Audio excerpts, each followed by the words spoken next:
Hello, my name is Albert Guerrier, and after some sickness, some computer problems, and other stuff, we bring to you another installment of Slammin Synapses. If you're viewing me through YouTube, you'll see a subscribe button up here. Click on that. Keep up to date with the latest ongoings here. If you want to drop me a comment in your seal box below. If you're viewing me through a phone or otherwise, there's ways of doing that there too, so take advantage of those. This segment is going to be submitted for possible inclusion to the PW Insider family of websites. That's pwinsider.com, pwinsiderelite.com, and pwinsiderextra, no e.com. You can also find them on Twitter at pwinsider.com or at Facebook at pwinsider.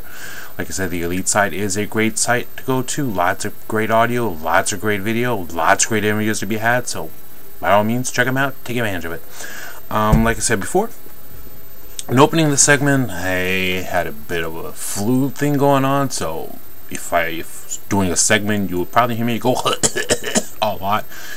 Then had some computer issues, which kept me from doing stuff, because could have gone through my phone, but a lot of things that I had to say could not fit in the time frame that my phone allows. So figured I'd wait till I get the next possible opportunity to do one of these segments. So here I am rejoining you.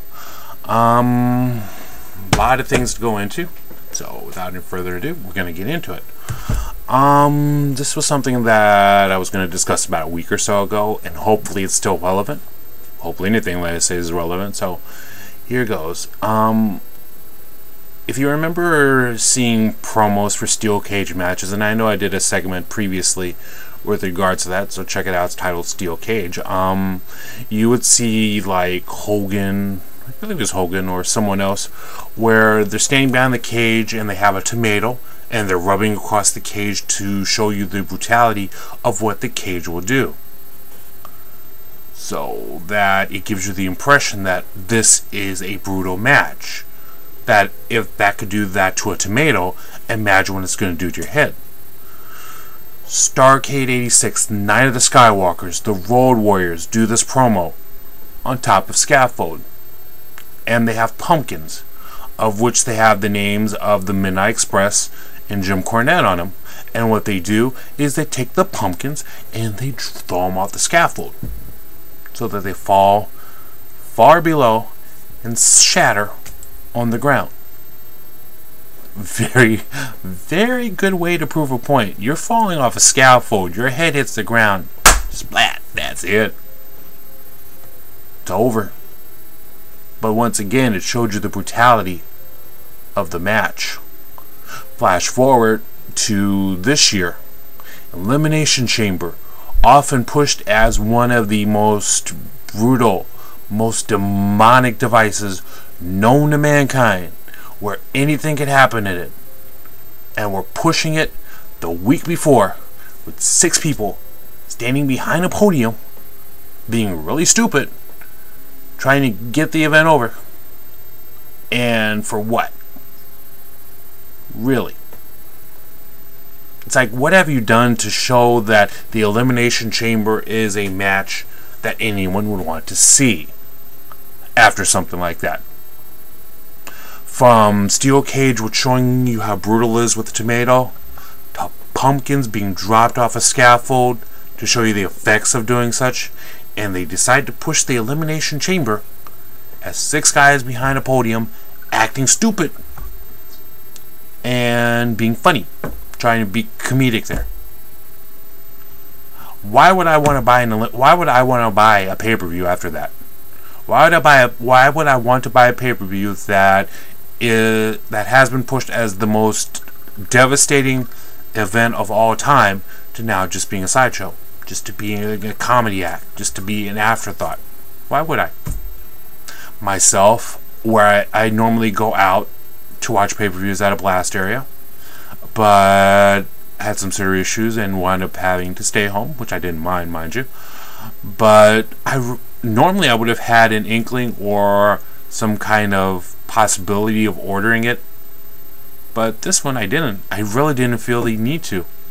It's like, if I wanted to read the results later, fine. It's probably going to be on Raw many times over the next day, but there was nothing for me to pick up the remote, shoot it at the DVR, order it for $45, and watch it. as it really wasn't pushed as something that was really worth spending $45 on. And if the WWE expects to continue to make money, they're going to want to push their events as being more important than they are, instead of as a comedy thing, instead of a side note, instead of, okay, this used to be brutal, now it's not. Like Hell in a Cell, that's just a pay-per-view now, and now they expect you to believe that now with Triple H and The Undertaker being in a Hell in a Cell match at WrestleMania, that it's the end game. No pun intended. Now they're pushing Hell in a Cell as this brutal thing that it's all over here. Whereas before, Hell in a Cells were, okay, we have this pay-per-view, we got to put people in it, and then we're going to have these same people in the same matches, or not same matches, but in matches afterwards where nothing's really been proven in it. So to now think that Hell in a Cell is going to be this big end-all match, and the fact that they just pushed the Elimination Chamber as this joke, makes me wonder what people are thinking of. I mean, seriously, from things that you've seen, what makes you think Hell in a Cell is going to be any different? Just because there's Triple H and The Undertaker in it, it's just, So, this just boggles my mind that serious matches don't get the seriousness that they should get in WWE. Another thing is given the impression that, oh, this is the end-all. Even though they may want you to think it's the end-all, it's really not. So, on that note, there was a thing with regards to John Cena's promo where he talks about Dwayne Johnson and about being a movie star and about Hollywood people and writing, things of that nature. To the point to where there was someone that sent a letter to or text to PW Insider, and this is on their site. Mike Johnson, extraordinaire there, put it on their site. So if you ever want to reference it later, it's there. But I'm gonna kind of go through it here, and all credit goes to the site. I take no credit for this. This is on their site, so check it out. I will always, it's like, to me, there's no other wrestling site around that gives good news like PW Insider. So if you want to check it out, go check their site out. I will always push them. But here it goes. And I'm gonna pick this apart as I go through it. It goes, Johnson comes in to use WWE to get back the audience he lost during Disney movies, which is fine, but he's been back over a year, and name one person he's helped make a bigger star since then. No one. He's here for himself. He keeps to himself, and he keeps someone who's actually touring here all year for making a bigger payday at the bigger shows. It's all about making this the biggest mania of all time. Okay, then what do we do the rest of the year? Who's been made?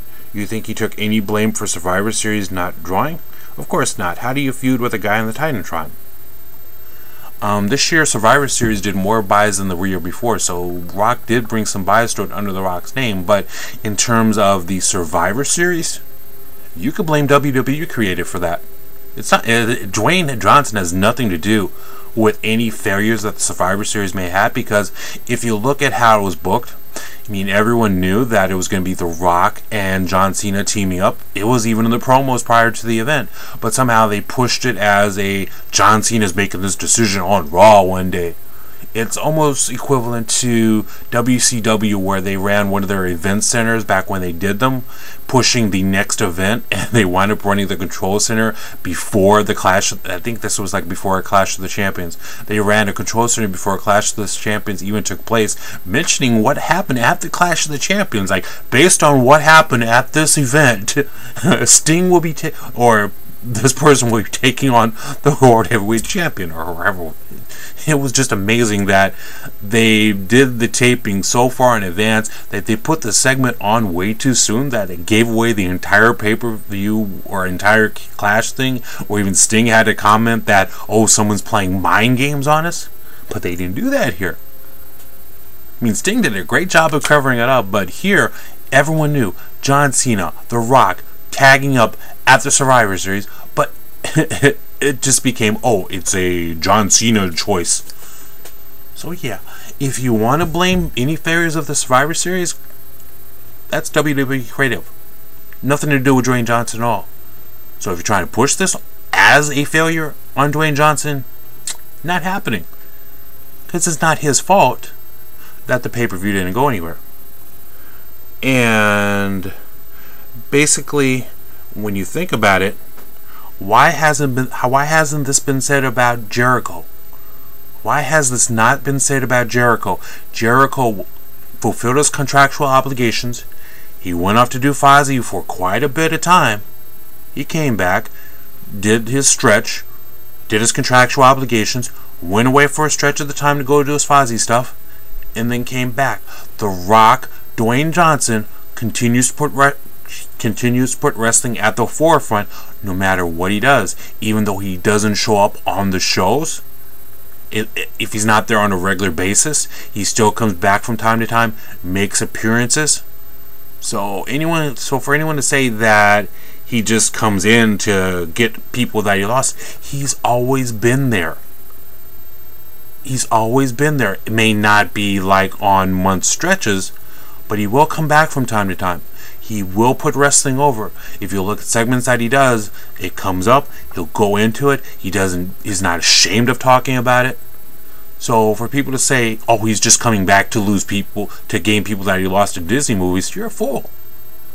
If you expect that, it's basically, do you expect Dwayne Johnson to be like Ric Flair, for instance, or Hulk Hogan, or most of these people that are in the sport not because they want to be, but because they have to be, because they made bad decisions in their life, that they just going to stick around for the paycheck? It's like, you're a fool if you think that Dwayne Johnson doesn't have the right to move on. Myself, I'm in retail. I've done retail since I've been 18. I'm quite older now, but I've been in retail since I've been 18 years old. Now, somewhere down the line that something attracts my interest, that I would want to go that route as a career-wise, that's my choice. If I decide to go back to school, learn a new trade, follow that route, it's my choice. You can't hold it against me to go different routes if my life brings me to it. It's like, and I've referenced the Cosby Show before in this, but there was an episode where, and I think it was the same episode that I mentioned before with the tartan soup thing, where he talks about, it's like, you're more than just soup. It's like you are soup, but you are more. But now you're trying to deny your roots by saying you're not soup anymore.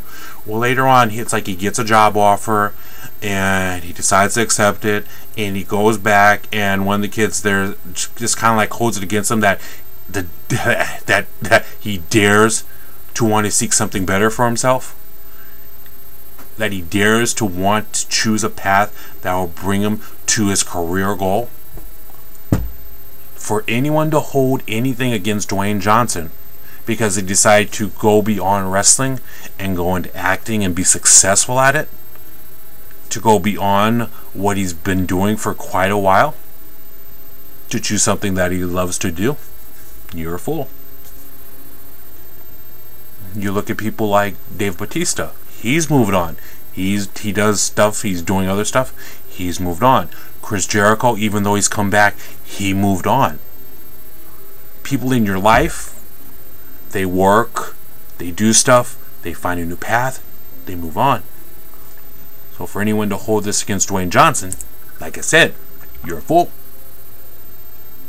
Because people deserve the right, if they found a new inkling, to follow it. But keep in mind, like I said before, Dwayne Johnson has never forgotten wrestling. Never puts it on the back burner, never denies it. His family, his heritage is wrestling. From his father to his grandfather, it's been about wrestling. So Dwayne Johnson's never forgotten about wrestling, and if you look back over the time since he started doing Hollywood, he has made, like I said before, he has come back for appearances from time to time. So he hasn't completely left. Granted, he comes back from time to time when there's a movie to be pushed, but for the most part, he does come back. So it's not like he just came back all of a sudden after all these years. It's just that now he's more there. And I kind of wonder, when it comes to making people, who has John Cena made? Really? Who has John Cena wrestled with and has made them? Nobody. I can't think of one person that he's ever made. Granted, there's this whole Zack Ryder thing that he's got in his corner, but that's been mostly comedy, and it's like Zack had to get himself over. Zack had to do his own segments to get himself over to the point where he would be noticed to be put in matches, in statuses in WWE where he was not before. He made himself. John Cena did not do that. John Cena hasn't made anybody since he's been there. Name one. If you have any examples of anyone that John Cena has ever made by being in a match with, drop me a comment. Send me an email. Let me know. Maybe I overlooked someone. Maybe I'm jaded or something. But let me know one situation where a match with John Cena has ever made anyone. Dwayne Johnson has made so many people in his career. It's not even funny.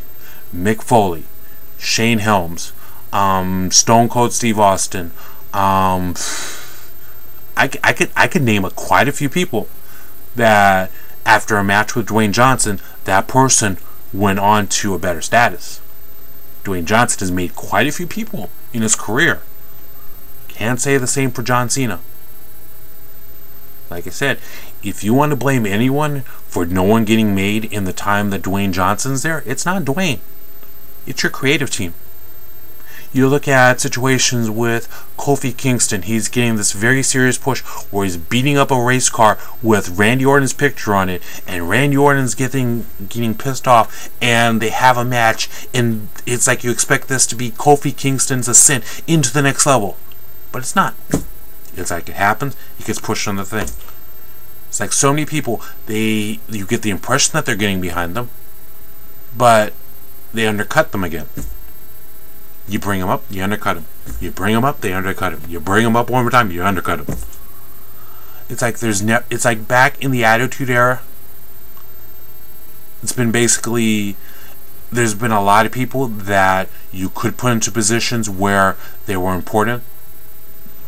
Mick Foley, Triple H, Stone Cold Steve Austin, Bret Hart, Shawn Michaels. There are people you could just put in spots and they didn't undercut them. You look at NWA, myself, I like I said before, many times before, have a soft spot in my heart for NWA in the 80s, with World Class, with the UWF Mid-South under Bill Watts. People were put into positions where you could believe that any time of day they could be put in a World Heavyweight Championship match, and people may go away, people may actually think that they will go away with the title. You would see Ric Flair in the Great American Bash Tours, where it faced people like Ricky Morton, Robert Gibson, Dusty Rhodes, people of that nature. They could put in matches where you kind of got the feeling that this would be the day that that title would get lost. That this would be the day that this person has finally reached the crest of his career and is now ready to break through that glass ceiling and get beyond. Nowadays, when does that ever happen? Kofi Kingston still trying to break through the glass ceiling. Cody Rhodes still trying to break through the glass ceiling. Dolph Ziggler still trying to break through the glass ceiling. Just when you think they give these people hope that they're going to get to the next level, they undercut them just the same. So yeah, if you want to blame anyone for not being made, it's your creative team. It's not Dwayne Johnson. So if you want to believe it's Dwayne Johnson, fine. And if you're viewing me, the person who wrote this is viewing me, it's like, you want to blame Dwayne Johnson? Then you're a fool too. Go further on. Cena nailed the guy dead on tonight. Say anything about Triple H, Taker, etc. still being in the top spot, but if they were needed to work the road, they would, and they would still work their asses off as much as they needed to. Rock is out for Rock, and the idealist here to better anything but his own wallet is the biggest work of 2012. WrestleMania coming up. Undertaker puts the streak on the line against a man he's beat twice. There is no rubber match here. It wasn't where Triple H has a victory, Taker has a victory, so now we're going to decide this as the final. Triple H has already... Taker has beaten Triple H in matches twice. Taker has gone over Triple H twice.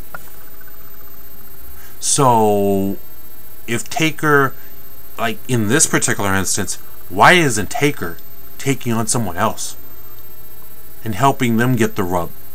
It's like, why isn't he taking on someone like a Mark Henry, like a CM Punk, like a Daniel Bryan, like a Cody Rhodes, like name other people. It's like, no, it's Taker against Triple H at WrestleMania. So with that in mind, and the names that you mentioned, Triple H is still trying to get this dumb general manager storyline over, but in the end, like I said, Taker has beaten Triple H twice. So this isn't a rubber match. So why isn't Taker going out of his way to make someone else? Because granted, Taker's been out for most of the year due to injury, and he really hasn't had the chance to be there. But why, of all people, to have a match with a Mania, they decide to go this route one more time when it's been done already? There's really nothing. If Triple H beats Taker, streak's over. End of this brand thing that Triple H is talking about. Taker beats Triple H, streak continues. But it's like, who gets made in that? Really, who gets made in that? If Triple H loses, who gets made in that? Does Taker get made in that? Nope. Triple H get made in that? Nope. No one gets made in that. So if you want to talk about people working their asses off as much as they need to, and the two people that you mentioned are in a match together at Mania when they really could be going against other people trying to give rubs to them, think about that. Like I said, if the person that's writing this is viewing me right now, rethink your situation. Rethink where you're at. Rethink where you're putting blame at and where blame should be put at. Because you're blaming the wrong people here. Not Dwayne Johnson. It's not things of that nature. Just think. Like I said before, who has Cena put over? No one. If you could think of someone, email me. You want to blame Survivor Series not drawing? Rock got them more buys than last year. So Rock brought people to the table, but if you want to blame the whole event for not drawing, that's your creative people. Because they put everything on The Rock appearing, and everything else was an afterthought. You want to blame people for not getting made? Not Dwayne Johnson's fault. It's the people who write the shows and are responsible for the storylines that go on that make them happen. So if you want to blame Johnson for deciding to follow a different path in his life, if you want to blame Dwayne Johnson for the reason why your company has not been, why WWE has not been drawing the last year, if you want to talk about people working the road, etc., etc., and the two people that you mentioned really should be meeting other people and putting them over instead of in matches with themselves, then you, my friend, are a fool. John Cena, CM Punk, Money in the Bank. CM Punk got himself over with what he said, with what his actions is. So at the end of the day, CM Punk got John Cena over. CM Punk got John Cena over, not the other way around. So you might want to rethink that. Like I said, if you want to blame Dwayne Johnson for going a different path, going down a different route, aside from wrestling, and considering the fact that Dwayne Johnson is still passionate about wrestling, then you, my friend, are a fool. Simple as that. On to other topic. Mentioned this before. There's a match coming up. There's an event coming up from a federation called the Territory League. Rikishi's real big into it. I think he owns the company, if I'm not mistaken, but if he doesn't own it, he helps run it, but does it pretty well. Like I said, it's a very innovative wrestling federation. It's kind of like a team type series type thing, but definitely worth checking out. They do have a website, www.territoryleague.com. They have an event coming up March 27th, 2012, 7 p.m. at the Avalon in Hollywood. Tickets are $40 on floor, $30 for premium, and $20 for general admission. If you want to check them out, and if you want to check out their matches, like I said, www.territoryleague.com. Let's see, who else do I have an event here for? Thought I did, but looks like that event is over. So if you do have an event that you want to push, by all means, feel free to contact me. Let me know. I want to do for you. And if you want to do for me, if you want to embed me, if you want to share me, if you want to tell other people about my segments, feel free. But I'm here for you. If you have a wrestling event, if you have anything that you want me to push, no matter who you are, if you have something that you have going on that you feel could benefit from being on one of these segments, by all means, give me the information. I'll be more than happy to put them on my segments, because we all need somebody to give us that break. We all need someone to give us that extra bit of publicity to give attention to our segment or our show that can make us a better, more watched, more relevant type federation. So things like this I have no problem doing. So yeah, if you have any events, feel free to let me know. Let me check out one other thing, see if there's anything else I could find here. Just a moment. I thought, like I said, I thought I had one other thing here.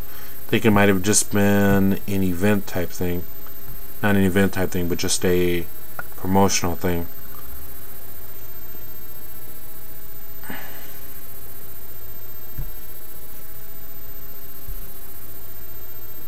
Let's see. Oh, okay, here we go. Here we go. Here we go. Here we go.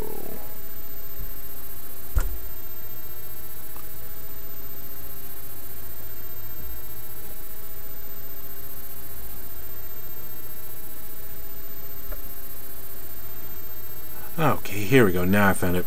Dragon Gate USA, really good promotion that's out there. From the slight matches I've seen, I haven't really seen too much from them, but I have seen a match here and there that it's really good to check out.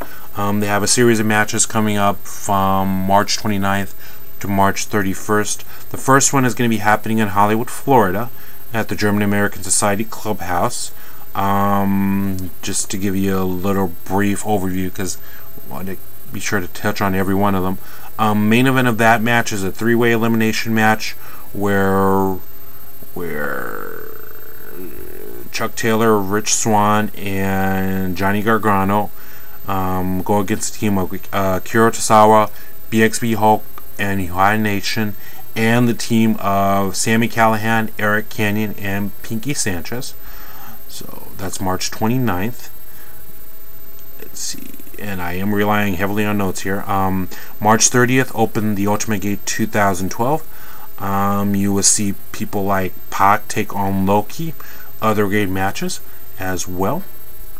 Not going to go too full throttle into everything. And the next night, Mercury Rising 2012. Sabu takes on Sami Callihan in a no rules fight. There's a 6-man tag team match going on. If you want to check out more information on that, check them out at www.ggUSA.tv. Once again, that's www.dgusa.tv if you wanted more information on those events too. I said I relied heavily on notes there, so forgive me if I wasn't really giving full attention there, but by all means check them out there. So anything else here? Oh yeah, one other thing. Supposedly there's going to be a CM Punk versus Daniel Bryan match at Raw this Monday. Why? You've heard me mention this before, but why are you doing this? Why are you wasting a match that you could build to as a pay-per-view, as a Raw show somewhere down the line, as a special occurrence? Why are you burning this match out by having this be their third time?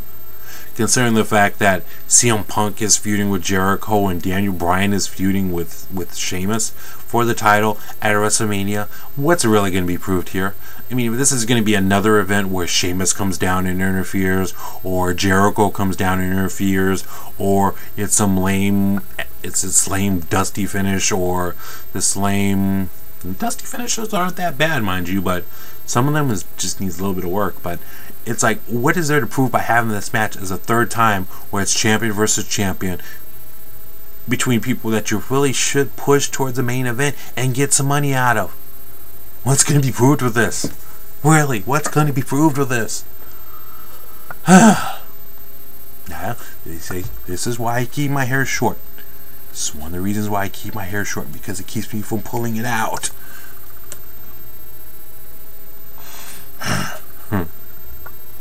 Controlling myself here, though, because I can go on a rant here that lasts another 30 minutes to 45 to an hour. You don't want to see the insane ramblings of an insane man, do you? No. Unless you have an inkling for that, but it's not going to happen here. So, always getting into the habit of burning money that's on the table when you could build towards something important. Oh well. If you have the same feelings that I do, or if you feel differing ones that I do, like the John Cena and the letter segment that I mentioned earlier, drop me a comment. Send me an email, agurrier@yahoo.com. Follow me on Facebook, @AlbertGurrier. You can find me on Twitter, Slammin Synapses. You could also like my Facebook page, @Slammin Synapses as well. If you have an opinion, or you could, like I said, drop me a comment on YouTube. If you have any opinion as to what I've talked about, if you have any differences, by all means let me know. Educate me a bit. I'll read them on my next segment, as you've seen me do before. But I really want to know how you feel with regards to what I've said on this segment so far today. So that's it for today. I'm gonna hopefully come back at you with more on an every week basis.